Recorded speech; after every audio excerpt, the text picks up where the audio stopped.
আজকের মুভিটার নাম হচ্ছে অদ্ভুত। কাহিনীর শুরুতে আমরা জয়রাজ অবস্তিকে দেখি যে সে তার ছোট বাচ্চা একটা আর তার বউয়ের সাথে থাকে। সে একজন গোয়েন্দা আর সে পুলিশকে হেল্প করে থাকে পুলিশের যে কোনো কেসের মধ্যে। একটা কেসের মধ্যে পুলিশকে হেল্প করার জন্য তাকে পুরস্কার দেওয়া হচ্ছে। তারপর তখনই একজন মিডিয়ার লোক তাকে জিজ্ঞাসা করছে যে স্যার, এরকম কি কোনো কেস আছে যেটা আপনি হ্যান্ডেল করতে অনেক কষ্ট হয়েছে?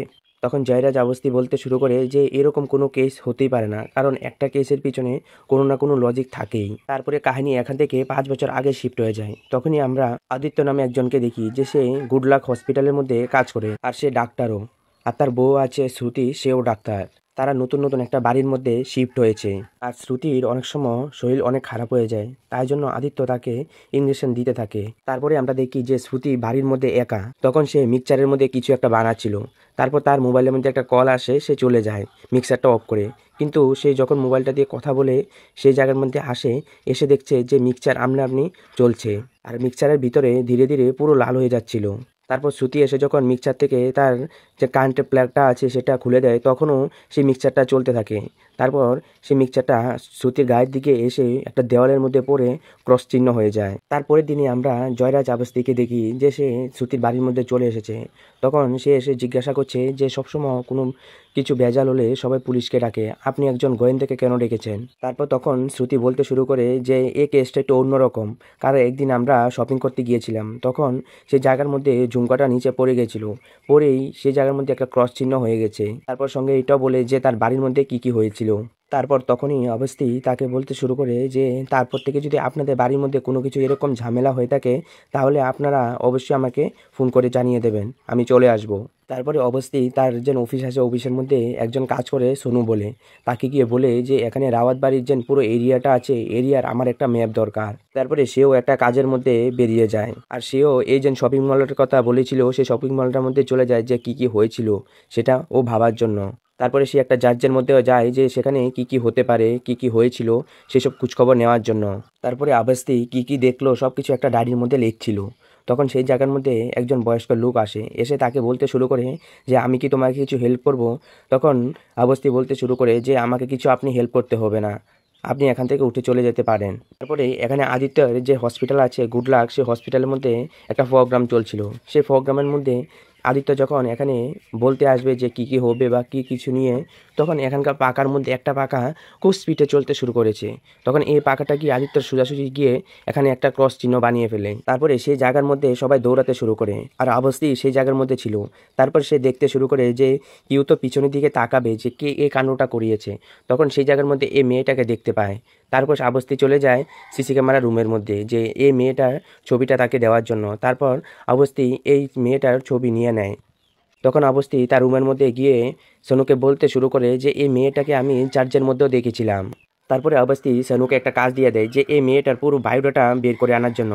তারপর সোনু চলে যায় যে মেয়েটার পিছু করতে করতে মেয়েটা কোথায় যাচ্ছে, কি করছে, সব কিছু খবর নিয়ে সে অবস্থিকে জানিয়ে দেয়। সোনু সঙ্গে এটাও বলে যে মেয়েটার নাম মেরি।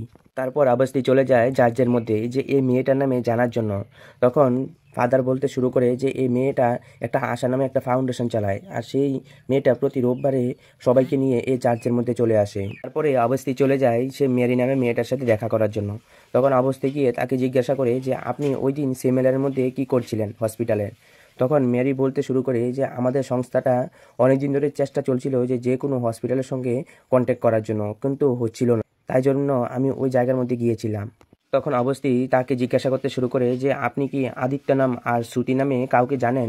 তখন সেই জায়গার মধ্যে মেরি বারণ করে দেয় যে এসব নামে সে কাউকেই চিনে না।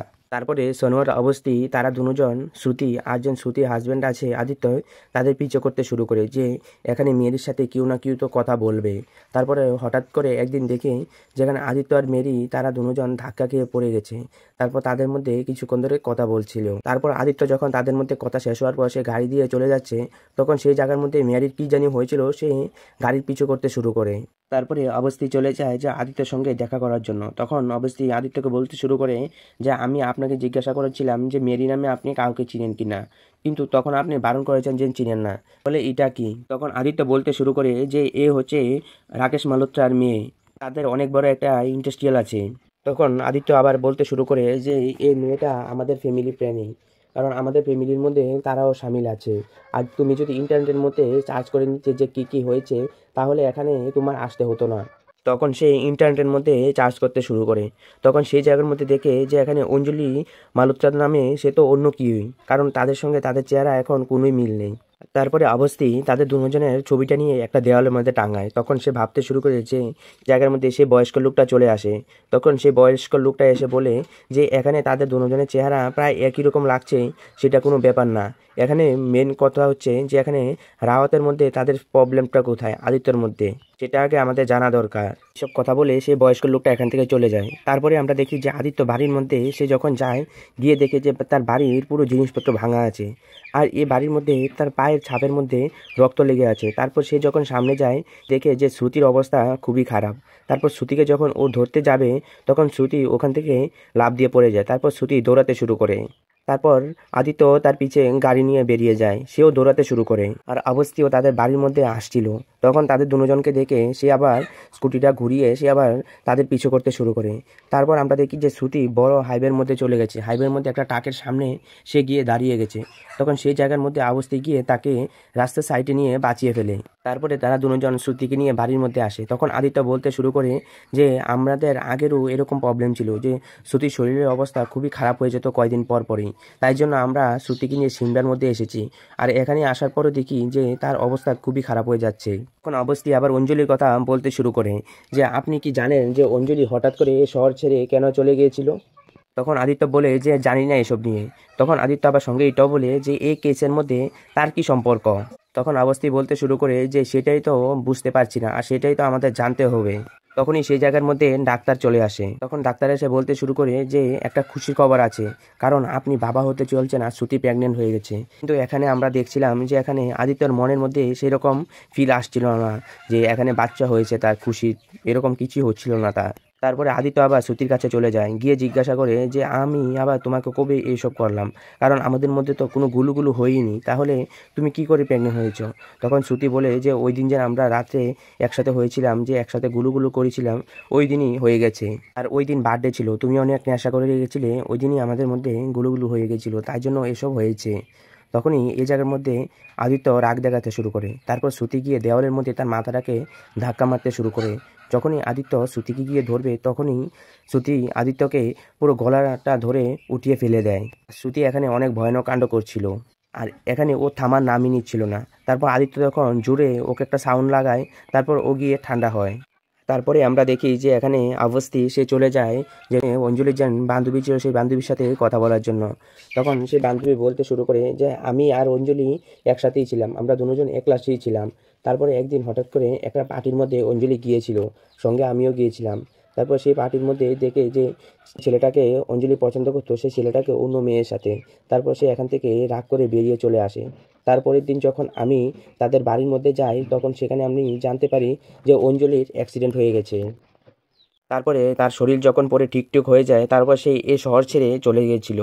তারপরে অবস্থি সেখান থেকে আসার সময় সে সনুকে কল লাগায়। কল লাগিয়ে বলে যে পুলিশ থানা থেকে এখনই গিয়ে যে অঞ্জলির যে অ্যাক্সিডেন্ট হয়েছে সেগুলির কেস নিয়ে পুরো একদম খবর নিয়ে আসার জন্য। পরে সোনু তাকে বলতে শুরু করে যে এই যে অ্যাক্সিডেন্টটা হয়েছিল, ওই দিন যে ট্রাকের সাথে অ্যাক্সিডেন্টটা হয়েছে, সে ট্রাক ড্রাইভারই তাকে গুডলাক হসপিটালের মধ্যে নিয়ে গিয়েছিল। তখন সেই জায়গার মধ্যে অবস্থি বলতে শুরু করে যে আমি এখানে কিছুই বুঝতে পারছি না, কারণ এখানে যে ট্রাক ড্রাইভারটার সঙ্গে তার গাড়িটা অ্যাক্সিডেন্ট হয়েছে, সেই জায়গার মধ্যে ট্রাক ড্রাইভারের নামে কোনো এফআইআর কোনো কিছুই নেই। তাহলে এখানে কিছু না কিছু একটা গন্ডগোল হয়েছিল। তারপর অবস্থি চলে যায় যে এখানে অঞ্জলি বাবার সাথে দেখা করার জন্য। তারপর অঞ্জলি বাবাকে জিজ্ঞাসা করতে শুরু করে যে অঞ্জলির যখন অ্যাক্সিডেন্ট হয়েছিল, তখন সে ট্রাক ড্রাইভারটাই সে হসপিটালের মধ্যে নিয়ে এসেছিল। আর অঞ্জলির অবস্থা খুবই খারাপ হয়ে গেছিল, তার মুখের অবস্থাও খুব খারাপ হয়ে গেছিল। তারপর তাকে সার্জারির জন্য আপনি পাঠিয়েছিলেন বাইরে। তারপরে অঞ্জলি ওখান থেকে এসে পুরো একদম বদলে গিয়েছিল। তারপর সে এখান থেকে আসার পরে সে তার মতন মানুষদেরকে সে হেল্প করতে শুরু করে। তারপরে অবস্থি আবার চলে যায় শ্রুতির কাছে। তখন শ্রুতি গিয়ে বলতে শুরু করে যে এখানে অঞ্জলি আর মেরি তারা দুজন একজনই, আর তুমি একটু সাবধানে থাকবে। আর এইসব শেষ করার জন্য আদিত্য আর অঞ্জলি তারা দুজন একসাথে আসতে হবে, তখনই এসব শেষ হয়ে যাবে। তারপর অবস্থি তাদের রাজ্যের মধ্যে নিয়ে যায়। উপর থেকে অবস্থি আর শ্রুতি দেখছিল, আর নিচে আদিত্য বসে রয়েছিল। তখন সেই জায়গার মধ্যে মেরি চলে আসে অনেকগুলি বয়স্ক লোককে নিয়ে। তখন মেরি আসার পরই এখানে আদিত্য সে দেখতে শুরু করে যে মেরি তাকে কি কি করতে পারে। আর উপর থেকে শ্রুতি আর অবস্থিত এসব দেখছিলই। তারপর কিছু না বলেই সেখান থেকে মেরি চলে আসে। তারপর কিছুক্ষণ পরই মেরি সেই জায়গার মধ্যে আসে, এসে আদিত্যকে একদম তার শক্তি দিয়ে আদিত্যকে পুরো উপরে উঠিয়ে নিয়েছিল। এইসব দেখে শ্রুতির মনের মধ্যে অনেক ভয় হয়েছিল। তারপর সে চিল্লাতে শুরু করে, আর এখান থেকেই মেরি আবার দৌড়াতে শুরু করে। তারপরে আবস্তি আবার চলে যায় সে অ্যাক্সিডেন্ট করার জায়গাটার মধ্যে। তখন সেই জায়গার মধ্যে আবার ওই বয়স্ক লোকটা চলে আসে। তখন বয়স্ক লোকটা এসে বলে যে তুমি সব কিছুই ঠিকভাবেই খুঁজছ, কিন্তু একটা জিনিস তুমি ঠিক করে খুঁজছো না। কারণ এখানে তোমার আই উইকনেস হচ্ছে যে ট্রাক ড্রাইভারটা, সেই ট্রাক ড্রাইভারটাকে তুমি বের করো। তখনই জানতে পারো যে ওই দিন রাত্রেবেলা কী কী হয়েছিল। তারপরে আবস্তি আবার চলে যায় সে ট্রাক ড্রাইভারটার সঙ্গে কথা বলার জন্য। তখন সে ট্রাক ড্রাইভারটা তাকে বলতে শুরু করে যে আমি যখনই এই মেয়েটা আমার ট্রাকের সঙ্গে অ্যাক্সিডেন্ট হয়েছিল, আমি আমার ট্রাক করেই এই মেয়েটাকে হসপিটাল নিয়ে গিয়েছিলাম। কিন্তু হসপিটাল যখন নিয়ে যায় তখন সেই মেয়েটা যখন পুরোপুরি ভালো হয়নি তখন অবধি আমি ছিলাম। আমি রাত্রে মেয়েটাকে নিয়ে গিয়েছিলাম, সকালে আমি হসপিটাল থেকে বেরিয়ে এসে পড়েছি। তারপর থেকে আমি কোথাও আর কোনো কাজ পাচ্ছি না যে আমি কোথাও আর কাজ করতে যাব। তারপরে তখনই আবস্তি আবার চলে যায় আদিত্যর সঙ্গে কথা বলার জন্য। তখন আদিত্যকে গিয়ে বলতে শুরু করে যে অঞ্জলি যখন এই হসপিটালের মধ্যে এসেছিল তার শরীরের অবস্থা খুবই খারাপ ছিল, কারণ সে গাড়ি অ্যাক্সিডেন্টে তার দেহ পুরো একদম চুরমার হয়ে গিয়েছিল। তো আমি এখানে এটাই বুঝতে পারছি না যে লোকটা তার জীবনটা বাঁচিয়েছে, সে আবার তাকে মারতে চায় কেন। তখন আদিত্য আবস্তির সঙ্গে অনেক রাগে দেখাতে শুরু করে। তখন আবস্তি তাকে বলতে শুরু করে যে তুমি আমাকে কেস থেকে বের করে দাও বা কিছুই, আমি এটার তো রাজ জেনেই ছাড়বো যে কি কি হয়েছে। তারপর আদিত্য চলে যাওয়ার সঙ্গে সঙ্গে অবস্থি আবার চলে আসে সে হসপিটালের মধ্যে। হসপিটালে 1 নম্বর রুমের কাছাকাছি যাওয়ার পরেই তার এখানে কিছু একটা ফিল হচ্ছিল। তখন সেই জায়গার মধ্যে সে কিছু একটা ভাবতে ভাবতে বেরিয়ে চলে আসে। তারপরের দিন সকালবেলা সে চলে যায় একটা জায়গার মধ্যে একজন স্বামী স্ত্রীর সঙ্গে কথা বলার জন্য। পরের দিনই রাকেশ, আদিত্য আর শ্রুতি তারা হসপিটালের মধ্যে যায়। তাদের হসপিটালের মধ্যে একটা প্রোগ্রাম হবে। সেই জায়গার মধ্যে অবস্থি আগে আগেই চলে এসে পড়েছিল। তখন অবস্থি রাকেশকে বলতে শুরু করে যে আমি আপনাকে এখানে দেখেই বুঝতে পেরেছি যে এত কম বয়স্কর একজন ডাক্তার সেই হসপিটালের ম্যানেজিং ডাইরেক্টর কি করে হতে পারে। তারপর এইসব কথা শুনে রাকেশ সেখান থেকে চলে যাওয়ার প্ল্যান বানায়। তারপর সে যখন যাচ্ছিল তখন অঞ্জলি এসে এখানে সবাইকে এদিক ওদিক করে মারতে শুরু করে। তারপরে সেই জায়গার মধ্যে শ্রুতিকে নিয়েও যায়, আর শ্রুতিকে এখানে অঞ্জলি পুরো মেরেই ফেলবে এরকম পরিস্থিতি চলছিল।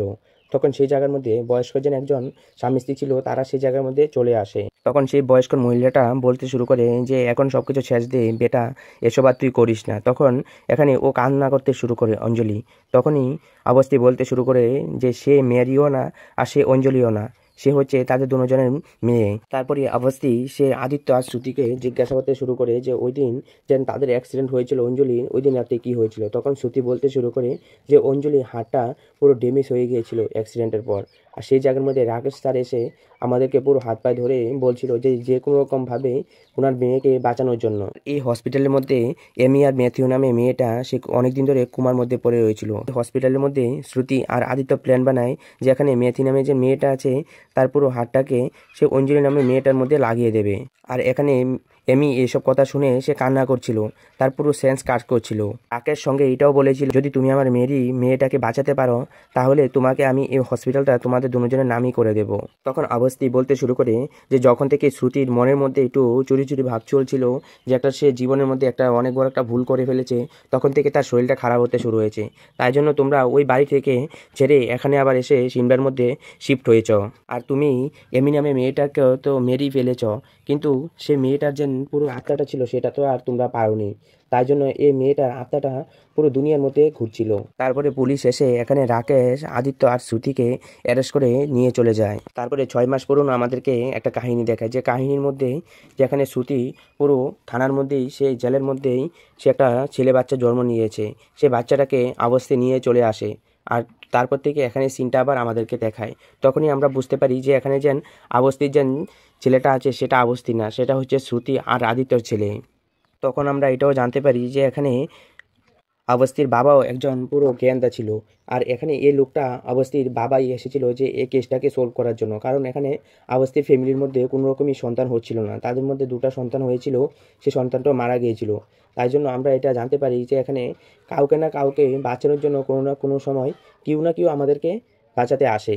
তারপরে এখানেই পুরো কাহিনী শেষ হয়ে যায়। আর আপনাদের এরকম কাহিনী শুনতে হলে অবশ্যই চ্যানেলটাকে সাবস্ক্রাইব করে কমেন্ট করে জানিয়ে দেবেন। তো আজকের জন্য বাই।